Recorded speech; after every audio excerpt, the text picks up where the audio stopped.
implorar ao Senhor para falar conosco através da tua santa e gloriosa palavra, Senhor. E nós é que nós te pedimos e te agradecemos. Em nome do Pai, do Filho e do Espírito Santo de Deus. Amém. Vamos receber o nosso irmão com as palmas bem alegres.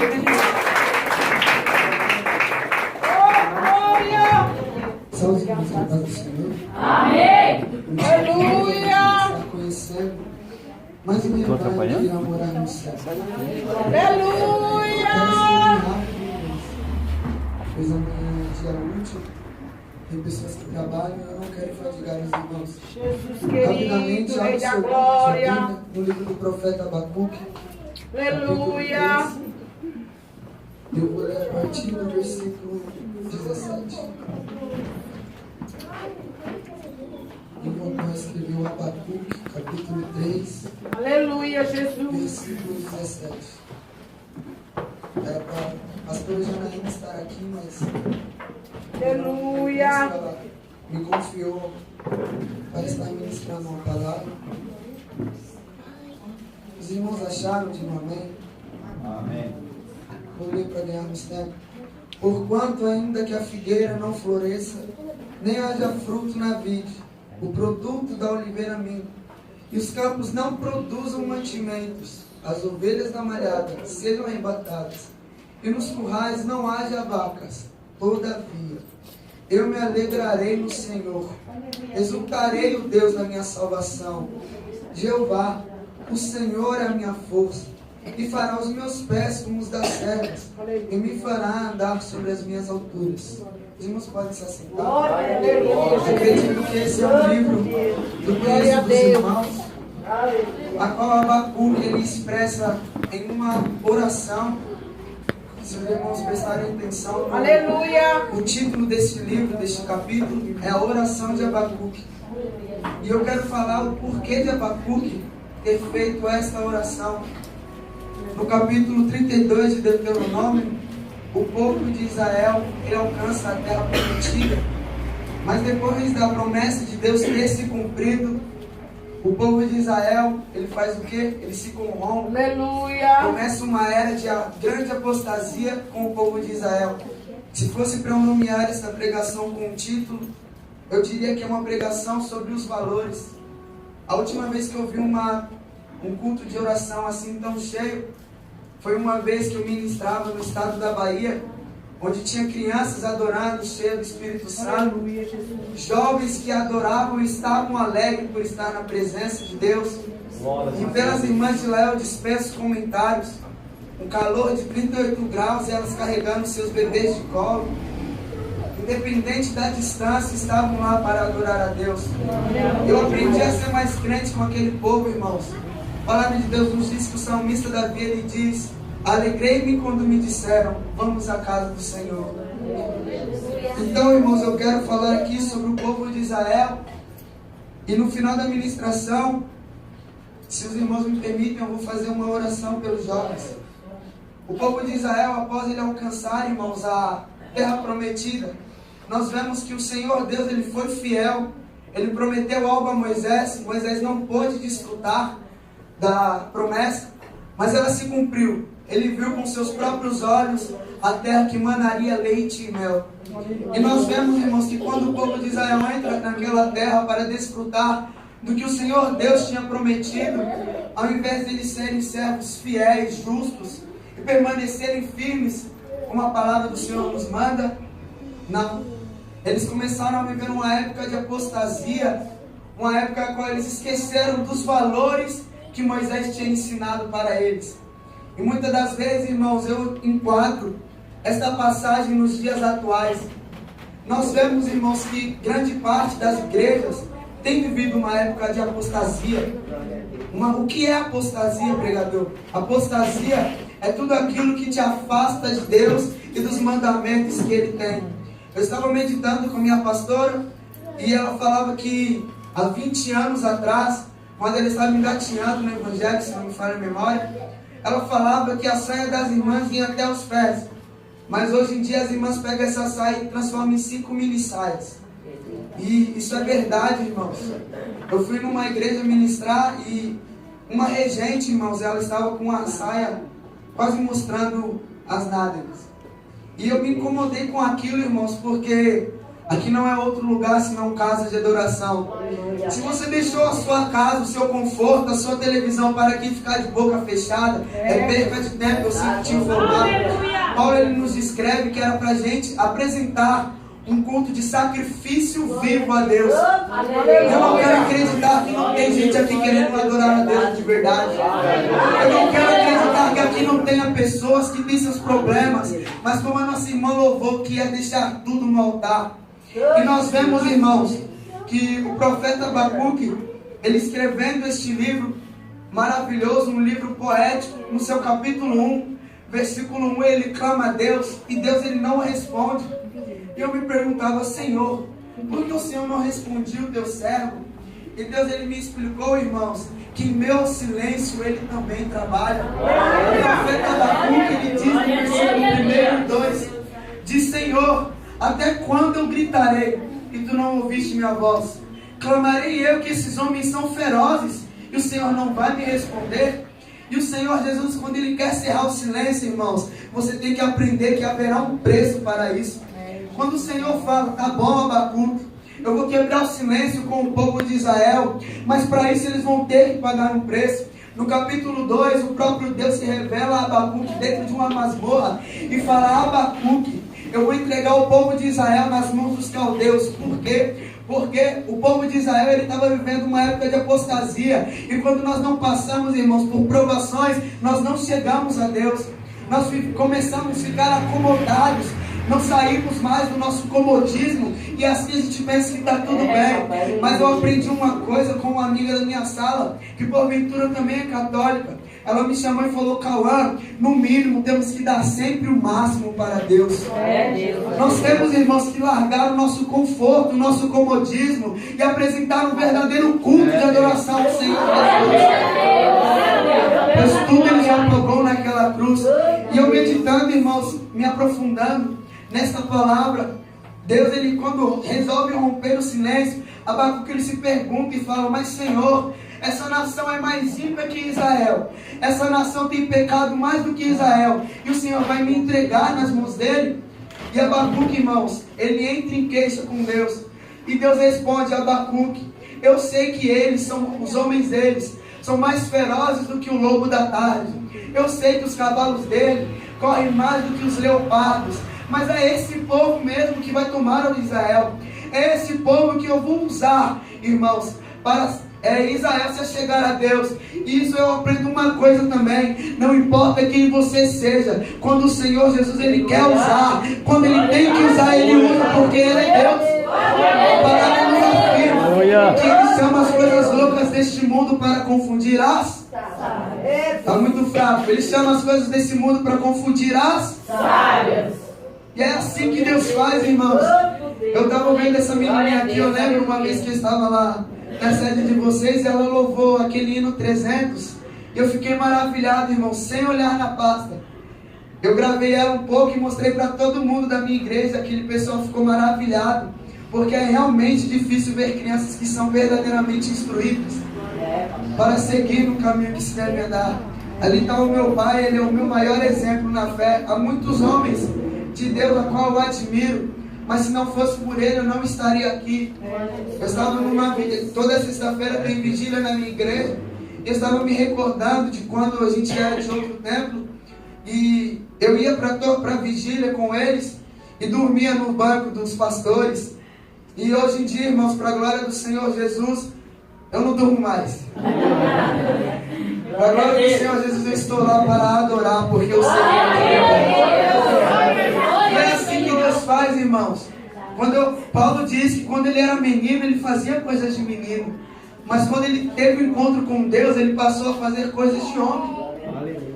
E quando a gente cresce, a gente tem que aprender a largar a meninice. E tem que agir como homem. Tem que ser exemplo para os nossos pequeninos. Se nós não damos exemplos para os nossos pequeninos, irmãos, o que será deles? Eu ministrava num culto de crianças lá na minha igreja. E tem umas crianças que é um pouco muito abençoada, vamos dizer assim. Fica correndo, conversando. Mas sabe o que é isso, irmãos? Não é culpa dela, é falta de instrução dos seus pais. Porque a criança, ela não tem a mentalidade de um homem sério ou de uma mulher séria. A criança é uma criança pura que qualquer coisa para ela é inocência. E quando eles não são instruídos, irmãos, a ficarem quietos no culto ou meditarem na palavra, não há como Deus enchê-los ou usá-los. Graças a Deus, irmãos, as crianças estão parando de se atentar lá na igreja. Estão prestando mais atenção no culto. O presbítero ele puxa direto também a orelha delas. Voltando para a palavra, irmãos, e nós vemos que o profeta Abacuque, ele clamando ao Senhor. O segredo, irmãos, para a nossa vitória, para a minha e a tua aprovação, é o clamor. Ele passa a deixar de fazer uma simples oração. A oração, irmãos, no dicionário Aurélio e hebraico, diz que é um diálogo entre duas pessoas. O que quer dizer isso? Uma conversa direta a mim, de mim para Deus. E nós vemos, irmãos, no capítulo 1, Abacuque ele fala: Senhor, eu vou gritar, o Senhor não responde. Eu clamo, o Senhor não fala nada comigo. E quando fala, é ainda para me fazer passar por provações. Deus, irmãos, ele tem o seu modo de agir. Ele tem os seus mistérios, as suas peculiaridades. O Senhor Deus, ele trabalha, irmãos, de um jeito que o homem não pode explicar. Aleluia. O nosso Deus é alguém inexplicável. Nós vemos, irmãos, que a medicina, a ciência tenta explicar o nosso Deus, mas não consegue, porque tudo está sobre as mãos dele. O salmista Davi, ele escreve no Salmos 24 que do Senhor é a terra e a sua plenitude, o mundo e aqueles que nele habitam. Então tudo que nós passamos aqui, a nossa família, as nossas provações, tudo está nas mãos de Deus. Basta a gente confiar. Aí no capítulo 2, irmãos, ele fala que o Senhor Jesus ele vai entregar o povo de Israel nas mãos dos caldeus por falta de confiança, pela desobediência, pela apostasia. E o povo de Israel, irmãos, não se arrepende, é entregue nas mãos dos caldeus. E sabe o que eles fazem? Pegam os costumes dos caldeus e implantam em si mesmos. A Bíblia que nós costumamos ler não é cronológica. Se nós formos ver, depois do Pentateuco, é tudo diferente. Não vai mais em ano em ano. E eu fui pegar isso para estudar. E aqui no estudo da minha Bíblia diz que Abacuque, ele foi levantado como um profeta para profetizar para um outro homem que haveria de vir. Esse homem era Isaías. Isaías, irmãos, acredito que todos saibam que durante um período da sua vida, ele foi o profeta do Ai. Por que ele é conhecido assim? Porque quando ele viu uma falha no irmão dele, ele falava. Por quê? Porque ele era protegido do rei da época, do rei Uzias. Mas no capítulo 3, irmãos, melhor dizendo, no capítulo 2, o rei Uzias morre. Ele vem a falecer. E Isaías, ele vê no céu um alto e sublime trono. E é ali que Isaías, ele se converte verdadeiramente a Deus. Sabe o que eu aprendo com isso? É que quando nós, irmãos, temos verdadeiramente um encontro com Deus, nós passamos a viver uma vida diferente, uma vida de santidade. O que a gente fazia de errado lá atrás, a gente deixa de fazer. Porque quem convence o homem do pecado é o próprio Deus. Zacarias 4:6 diz: não por força nem por violência, mas pelo Espírito. E Isaías, irmãos, ele tem uma visão no capítulo 3. E é aí que as coisas estreitam para o povo de Israel. Porque a Bíblia nos diz, irmãos, que Abacuque, ele alertou o povo, mas ele não deu ouvidos, ele pegou os costumes. A Bíblia nos diz que as mulheres de Israel, irmãos, começaram a pintar os seus cabelos, usar pingentes, piercing no umbigo. As saias eram curtas e justas. Elas passaram, irmãos, a usar um incenso afrodisíaco que chamava a atenção dos homens. E a Bíblia é bem categórica em dizer que no meio do tempo de adoração, irmãos, elas cascavelavam como um cavalo. O que é cascavelar como um cavalo? É andar rebolando dentro do templo. Maravilhoso é Deus. Isso tem acontecido, irmãos. Não foi só naquele tempo, mas no versículo 24, Deus resolve bradar, porque Ele não é Deus menino. Deus é um Deus de santidade. A Bíblia nos diz, irmãos, no livro de Levítico 21, versículo 21, sede santo, porque eu, Senhor, sou santo. E isso é repetitivo várias vezes na Bíblia. Sede santo, porque Deus é santo. As coisas de Deus não é brincadeira. tratar, irmãos, e falava: no lugar desse cabelo pintado aí, eu vou passar a navalha. As mulheres começaram a ficar calvas. No incenso, irmãos, que era afrodisíaco e cheiroso, virou um grande odor fedorento. Os meninos, irmãos, que brincavam com a presença de Deus, foram derramados a espada de sangue. Porque Deus precisava provar que ainda havia Deus Santo em Israel. Aleluia. Não espere, irmãos, Deus te deixar careca. Meu Não Deus. espere Deus te deixar fedido. Não espere Deus te castigar com sangue de espada para você se converter. Hoje é dia oportuno. Hoje é dia oportuno de você se converter a Deus. De você sair daqui de dentro desse templo com uma mentalidade diferente. Eu vou falar assim, irmãos. Tem uma pessoa lá na minha igreja que no início, irmãos, que ela chegou lá, ela cantava, ela louvava a Deus, ela tinha desejo de fazer missões, mas quando a gente colocou ela na obra, ela foi desanimando, foi parando. Eu não entendi meu porquê. Ela me chamou no WhatsApp e falou: Cauã, eu estou desistindo de ir para a igreja agora, por causa disso, por causa daquilo. E eu falei: mas cadê aquele fervor que havia no início? Paulo diz, irmãos: ficaste no que aprendeste. Os jovens lá da igreja, eles têm um problema sério de querer buscar só quando está perto de congresso. Esse ano eu conversei com minha pastora, eu sou secretário do grupo, e falei que os jovens não estão merecendo congresso. Porque não busca, não vai em consagração, não quer saber de Deus verdadeiramente, falta culto. Não é tempo disso, mocidade, não é tempo disso, círculo de oração. Essa não é uma palavra só para alguém específico, é para a igreja. É tempo de buscar, é tempo de se consagrar, é tempo de jejuar, irmão. Eu conversava com aquela jovem, ela fala: não, mas está acontecendo isso, está acontecendo aquilo. E eu fui pregar sobre um homem a qual eu admiro demais, que é Paulo. Paulo, irmãos, todos conhecem aqui, eu acredito, é um perseguidor da igreja cristã. Paulo, irmãos, eles bofeteavam crentes, jogavam em prisões, amarravam com corda e arrastavam pelas ruas. Mas depois que ele teve um encontro com Deus no caminho para Damasco, tudo foi diferente. De perseguidor, ele foi passado a ser perseguido. As coisas lá fora podem até estar boas, né? Mas você tem que ter em mente que tudo valerá a pena aqui dentro. Parece que a vida do teu irmão é sempre mais fácil. Como diz aquele ditado: a grama do vizinho é sempre mais verde, né? Mas e a felicidade dele, onde está? A nossa felicidade, irmão, está guardada no Senhor. Eu conversava com aquela jovem falando sobre Paulo, no capítulo 11 de 2 Coríntios, a partir do versículo 11 até o versículo 32, tem um título, irmãos. Paulo falando tudo que ele passou por amor ao Evangelho. E eu lendo aquilo falava: se eu passar por isso, eu deixaria de ser crente. Eu desistiria. Era um homem que era esbofeteado, sofria naufrágio, era perseguido, cuspido, caluniado, mas mesmo assim ele não desistiu. Aleluia. Mas como todos os homens, como todas as mulheres, ele teve seus momentos de fraqueza. No capítulo 2, ele tem uma visão de um espinho na carne, mas ele não se gloria por isso. Ele fala que foi outro homem, mas o próprio Deus, ele se revela falando que é ele. Aí, irmãos, ele clama 3 vezes ao Senhor. E no versículo 9, o próprio Deus, eu imagino, bradando do céu, Paulo prostrado, orando. Muitas das vezes em gemidos, como a palavra nos diz. E o próprio Deus, ele fala assim: a minha graça te basta, e meu poder se aperfeiçoa na tua fraqueza. Sabe o que eu aprendo com isso? É que em meio às suas provações o Senhor te fará forte.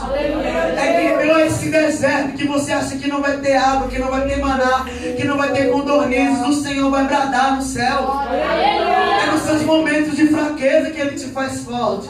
E Paulo, ele reconhece isso, ele fala: Senhor, eu vou passar a me gloriar nas minhas fraquezas. Eu vou passar a me gloriar porque eu quero ser cheio de Deus. Eu vou passar a glorificar a Ele em meio às minhas fraquezas, para que em mim habite o poder de Cristo. E no versículo 10, irmãos, ele diz que vai passar a se gloriar no naufrágio, nos cuspes. Ele vai passar a se gloriar nas angústias. Ele vai passar a gloriar nas calúnias, por amor a Cristo. Mas quando ele pensava que era fraco, então ele era forte em Cristo Jesus. pensamos que estamos fracos, o Senhor Jesus, Ele nos faz fortes. E graças a Deus, irmãos, agora aquela menina está ali firme. A nossa irmã, em uma saudação, ela estava aqui falando que era tempo da gente glorificar a Deus na igreja, no nosso trabalho, independente do lugar. Um dia na semana, irmãos, eu tiro com outro amigo cristão que eu tenho na sala. Ele até estaria aqui, mas ele não pôde. E um dia na semana a gente faz uma roda e começa a falar de Deus naquela sala. E a gente começou com esse projeto, irmãos. Eu faço isso desde o ano passado. Graças a Deus, tinha uma menina que era lésbica, que ela largou o lesbianismo, está indo para a igreja. Outra garota, irmãs, ela sofria com a mãe dizia que era crente de Deus e amor, falava que era usada por Deus, mas batia na menina sem motivo. Largou o marido e casou com um bêbado, colocou um bêbado dentro de casa e sustenta aquele homem e espancava aquela menina. Se os irmãos vissem os braços dela, eram todos cortados. Uma vez ela me mandou, irmãos, um vídeo com um estilete, o braço todo ensanguentado. E graças a Deus, irmãos, hoje aquela menina está morando com o pai, está indo para a igreja, porque quando Deus tem uma obra, Ele faz. E eu creio que Deus vai entrar com salvação na vida da mulher dela também, mas uma salvação verdadeira. Quando os crentes estão dentro da igreja, irmãos, e não sabem que é verdadeiro avivamento. Eu aprendi na segunda-feira, foi um pastor lá pregar, e tem crente que sobe aqui e fala: ah, Deus vai derramar um avivamento, e todo mundo pensa que é reteté, que é pulo, que é língua estranha. Mas ele me ensinou, irmãos, que avivamento é um grande movimento de santificação. Avivamento, irmãos, não é você estar pulando aqui falando que está cheio de poder e lá fora está falando dos seus pastores, não. Avivamento é você viver vida de santidade. Como diz a palavra de Deus no capítulo 12 de Hebreus, versículo 14: você quer a paz com todos e a santificação sem a qual ninguém pode ver a Deus. É necessário santificação, irmãos. Aí eu vou aprendendo, irmãos, com o profeta Abacuque em Isaías sobre os valores cristãos. Eu e meu pai estavam numa igreja lá no estado da Bahia. A gente deixou de ir numa igreja de um primo dele, eu acredito, tio, que era uma santa ceia, e a gente foi em outra igreja que estava escrito bem assim, bem grande: ficasse no que aprendesse. E o culto todo foi só louvor, irmãos. Só louvor, oração, os irmãos todos perdidos. E eu falava: meu Deus, o que está acontecendo aqui? Meu pai falou depois do culto que estava se sentindo um peixe fora d'água. Porque a gente, irmãos, que vive em uma igreja de oração, uma igreja que é compromissada verdadeiramente com a palavra, como eu vejo que aqui também é, a gente se sente um peixe fora d'água em uma igreja que tem só louvor e não prioriza a palavra.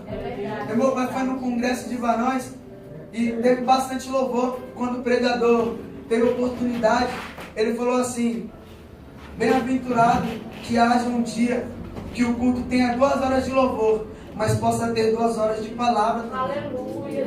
Estou deixando de priorizar a palavra, irmãos. É isso aqui que convence o homem e a mulher do pecado. A palavra de Deus não muda. Nós vemos, irmãos, no que eu estava meditando, se não me falha a memória, em 1 João, capítulo 2, versículo 15, que diz que o Senhor Jesus era o mesmo ontem, hoje e será eternamente. Então a palavra não muda. Passa a terra, passa a água, passa político, passa família, mas a palavra dele não há de passar. É necessário, irmãos, nós meditarmos nisso a cada dia.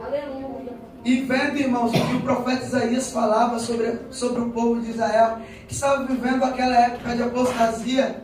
Vocês acham que o povo de Israel, ele se arrependeu? Isaías profetizou, irmãos, e o povo continuou vivendo na época de apostasia. E é aí que entra Jesus na história. No capítulo 53, irmãos, 700 anos antes de Cristo, antes da primeira vinda dele aqui, Deus dá uma visão a Isaías. E eu acho muito interessante que eu nunca vi, irmãos, nenhum capítulo, nenhum livro da Bíblia começar como Isaías começava. Porque Isaías, além de profeta, além de servo de Deus, ele também era conhecido como um grande poeta da época. E E ele disse: quem deu crédito à nossa pregação? Aleluia, Deus. E eu fiquei em dúvida, irmãos. Por que isso? Quem deu crédito à nossa pregação? Eu não estou entendendo isso. E Deus, ele falava no meu coração, irmãos, que por muitas igrejas que a gente entra, muitas das vezes ninguém dá crédito à nossa pregação. Muitas das vezes você está até mesmo dentro do seu ministério com pessoas que você convive, e você tem uma oportunidade ou de uma saudação, ou de ministrar como eu estou ministrando, e você vê pessoas virando a cara, não dando crédito à sua pregação. Eu lembro que eu preguei uma vez num culto de domingo, como meu pai deu oportunidade. Eu vi parentes meus, irmãos, virarem a cara para mim. Parentes meus começarem a conversar durante a minha pregação, para não dar atenção ao que estava sendo pregado. No início, irmãos, que eu era muito tímido, eu tinha esse problema. E quando eu fui aprendendo, irmãos, a confiar mais no Senhor, para a glória de Deus, eu ainda sinto muito frio na barriga quando eu vou ministrar. Porque eu aprendi, irmãos, que quando isso sumir, o ego está entrando dentro do meu coração. E, irmãos, aí eu fui aprendendo a cada dia, fui pegando gosto pela palavra. E graças a Deus, hoje os meus parentes que viravam a cara, hoje me elogiam, ou pedem uma palavra para me tirar para eles. Nós temos um projeto lá na igreja de todos os dias, ter uma oração das 11 à meia-noite, e sempre que eu estou lá, sempre que eu vou orar com eles, eles pedem para me tirar uma palavra. E é um pessoal, irmãos, que eu peço oração, ore por eles, que é um pouco problemático. Uma hora está bem com você, outra hora não, mas é de família, né? Isso acontece. E para a glória de Deus, irmãos, hoje, dentro do meu ministério, não para minha glória, mas que toda a situação seja para Ele. Como João diz no capítulo 3, versículo 30, é necessário que eu diminua para que Ele cresça. E hoje em dia eu sou reconhecido por as pessoas que não me olhavam, que me desprezavam, vamos dizer assim. Eu tinha muita vontade de aprender a tocar instrumentos, porque eu sempre tive mais vontade de louvar do que ser ministro. Até o dia que Deus falou que ia me tirar um pouco do meio do louvor, porque Ele queria verdadeiramente usar a palavra. Aí eu peguei um violão do meu pai lá, irmãos, o Del Vecchio, bem antigo, que violão antigo, quanto mais antigo a madeira, mais o som é gostoso. Eu pegava aquele violão de madrugada, irmãos, e fazia barulho, acordava eles. E quando eu comecei a tocar na igreja, irmãos, as pessoas meio que falavam, não vai sair nada daí. O meu pai até fala, quando ele tem oportunidade, que ele também pensou que não sairia nada. Porque eu pegava o violão dele, irmãos, parecia que era só para bagunçar. Nem sabia afinar o negócio, eu pedia para amigos meus que eram mais experientes. E graças a Deus, irmãos, hoje as pessoas também pedem para eu louvar hinos, pedem para eu tocar para elas. As pessoas, irmãos, que te julgam no dia de hoje, amanhã aplaudirão a tua vitória. Eu aprendi isso, irmãos, passando por esse processo. As pessoas que me julgavam e caluniavam, apontavam, hoje em dia eles me aplaudem, não para a minha glória, mas porque o Senhor fez uma grande obra na minha vida. Eu poderia estar no mundo lá fora, irmãos, fazendo coisas que entristecessem a vida do meu pai, da minha mãe e o nosso próprio Deus. Mas eu sei, irmãos, que aqui dentro é bem melhor. Eu sei, irmãos, que aqui dentro tudo valerá a pena. O Salmo 126, versículo 6 diz que aquele que carrega a preciosa semente, andando e chorando, com certeza trará consigo os seus frutos, trará consigo os seus molhos, em outras traduções. Se nós, irmãos, caminhamos confiando que amanhã será um dia melhor, como as irmãs louvaram aqui, a noite chegou e eu estou a clamar. Os inimigos zombam de mim, mas amanhã a alegria irá chegar. Muitas das vezes, irmãos, amanhã chega e nós ainda estamos mal, ainda estamos angustiados. Mas se não é nesta manhã, creia que será na outra. Creia que no dia seguinte o nosso Deus, Ele irá confortar o seu coração. Aprenda isso, irmãos. Não seja um crente menino, um crente bebezão, mimado, que porque as bênçãos demoram, tem que ficar triste ou caluniando a Deus. Não. Espera com paciência no Senhor, porque todavia, irmãos, Ele fará algo pelas nossas vidas. Eu quero concluir a mensagem. A Bíblia nos diz, irmãos, para findar, que o próprio Deus ele tem que enviar alguém para nos transformar. Porque o homem, irmãos, ele estava vivendo, além de uma época de apostasia, um grande pecado de sangue, grandes guerras. Eu estava meditando na quarta-feira no culto de doutrina, ontem melhor dizendo, sobre o 6º mandamento. Alguém sabe qual é o 6º mandamento? É o não matarás. E eu fui estudar sobre isso, irmãos. E você matar alguém não é só com o pecado de sangue, é com palavras. É a morte espiritual. Não seja um homicida que quando o seu irmão está fraco, você caluniar em vez de estender a mão. Hoje em dia, infelizmente, dentro das igrejas tem muito disso. Os nossos irmãos estão fracos, a gente está vendo que ele está caído e não estende a mão. Em vez de ajudar, dar uma palavra de ânimo, a gente coloca ele mais para baixo, afunda ele no fundo do poço. E não é isso que Deus quer de nós. Jesus ele nos deixou, irmãos, novos 2 mandamentos. Melhor, esses mandamentos já estavam escritos, mas o povo se esqueceu, que é amar a Deus sobre todas as coisas e amar o teu próximo como a ti mesmo. Os varões estavam louvando aqui que não sou apenas servo, seu amigo me tornei. No capítulo 15 de João, versículo 15 também, Jesus mesmo ele falando aos seus discípulos e nos deixando essa profecia, que a gente não seria mais servos, mas sim amigos do Altíssimo. O nosso Deus, irmãos, ele não quer simplicidade mais. A gente precisa, irmãos, nos colocar na posição verdadeiramente. E o próprio Jesus, ele desce aqui, irmãos. Ele se entrega pela mim e pela tua vida. Ele se entrega pela tua família. Ele se entrega também pelos teus inimigos. Ele se entregou por todos nós, não só pela uma igreja. A Bíblia nos diz, irmãos, que Deus ele não tem prazer na morte do ímpio, mas porventura que ele se converta aos caminhos do Senhor. Que nós venhamos ter prazer, irmãos, em que os nossos inimigos se convertam e conheçam a Deus. E os seus inimigos que estão dentro daqui, dentro da sua própria igreja, da sua parentela, ore por ele. Não amaldiçoe o teu irmão, não. O Senhor Jesus, ele se entrega, irmãos, para pagar os nossos pecados. Ele carrega sobre si as nossas dores. E pelas pisaduras deles nós fomos sarados. Você é sarado em Cristo Jesus. Apesar do mundo lá fora ter falado que você não tem valor, o maior preço ele já pagou pela mim e pela tua vida. Um preço de sangue puro, carmesim. Um preço de sofrimento, irmãos. Um preço, irmãos, ao qual nós não aguentaríamos pagar. Eu estava estudando, irmãos, e era lícito apenas 40 chicotadas, irmãos, nos seus condenados. E a Bíblia nos diz que Jesus ele foi chicoteado durante 3 dias. Eu falei, Senhor, como isso é possível?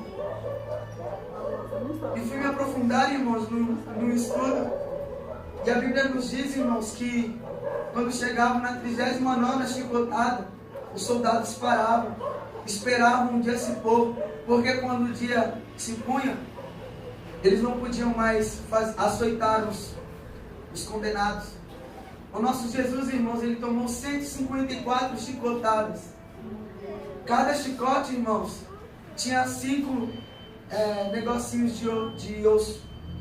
Deve ter doído, né? Arrancado a carne do nosso mestre. Mas tudo ele pagou e suportou porque ele te ama.